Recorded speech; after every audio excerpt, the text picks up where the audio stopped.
Hello there, Victor Olliver, your so-called Beach Bum Astrologer. On the beach here, as you can hear. I'll just turn the camera slightly. It's a pity this camera doesn't have a broader sort of view, but there we are, that's the way it is. So today we're talking about Boris Johnson's solar return. It was his birthday on the 19th of June. I didn't see many flags out and celebrating. People didn't sort of have street parties. I wonder why. But anyway, it was on the 19th of June. He was born in New York. A lot of people surprised to hear that. His father was very peripatetic. He was probably born at 2 p.m. The solar return is the chart that's produced when the sun returns to the birth position.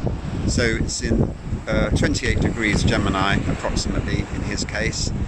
And what we look at is where are the planets and which sign is rising for that particular moment. And that gives you some idea of the year ahead.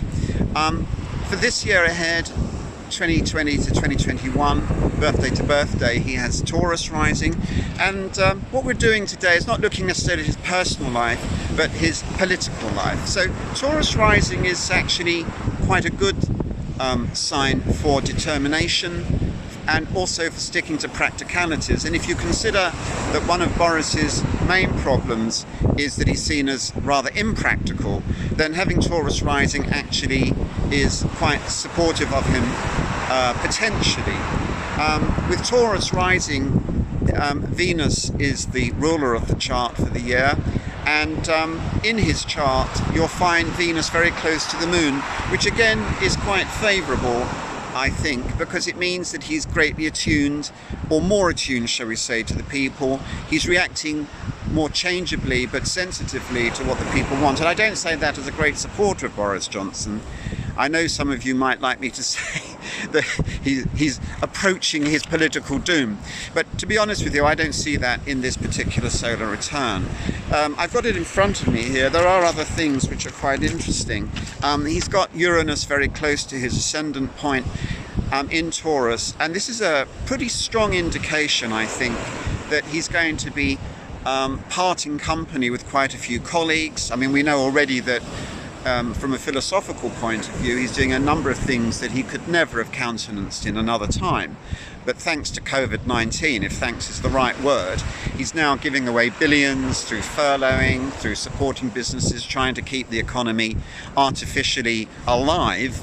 But in the process, I think he's going to part company with a lot of his old colleagues and fellow travellers. Uranus is very much the planet of independence, personal independence, and I think he'll be striking out in quite surprising ways, in a kind of out of character sort of way. And although there's a weak square to all the activity in Capricorn, it nonetheless is sextile to Mercury in Cancer, Cancer being the sign of the people and of the nation, which suggests to me a greater sensitivity to the public mood. And that could be one of the, shall we say, motors of his changeability. He's going to be even more unpredictable than usual. I suppose the other thing I'll point out before I finish is there is a remarkable conjunction between Pluto and his career point, known as the midheaven. It's exactly conjunct in the 24th degree, and generally speaking that's quite self-empowering. It does mean that he is going to show a greater degree of fortitude and determination than has been the case in his past. It's almost a make or break aspect in a way, except I don't think it will break him this year. But it does also mean the likelihood of increased and implacable opposition to him. So I think we are going to see greater instability within society as the country struggles to refloat itself after what has been an extraordinary episode. It's not over yet, I'm afraid, especially with today Neptune going retrograde. That's just as an aside, and it's going to be going retrograde till the 28th of November, so I would strongly urge people to carry the mask, not to get complacent. There is an opposition between the planets in Capricorn and his midheaven and Mercury in Cancer, which does reflect the degree of opposition he faces, but it's a very weak opposition. So I know many of you won't necessarily like what I'm saying, but I think this solar return has the potential to revive Boris's political fortunes.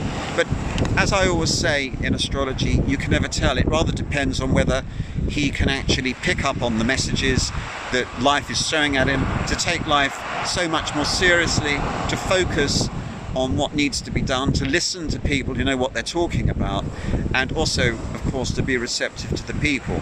And that's kind of reflected in this, well, you can't see it, but his solar return. Anyway, I hope that is of some use to you.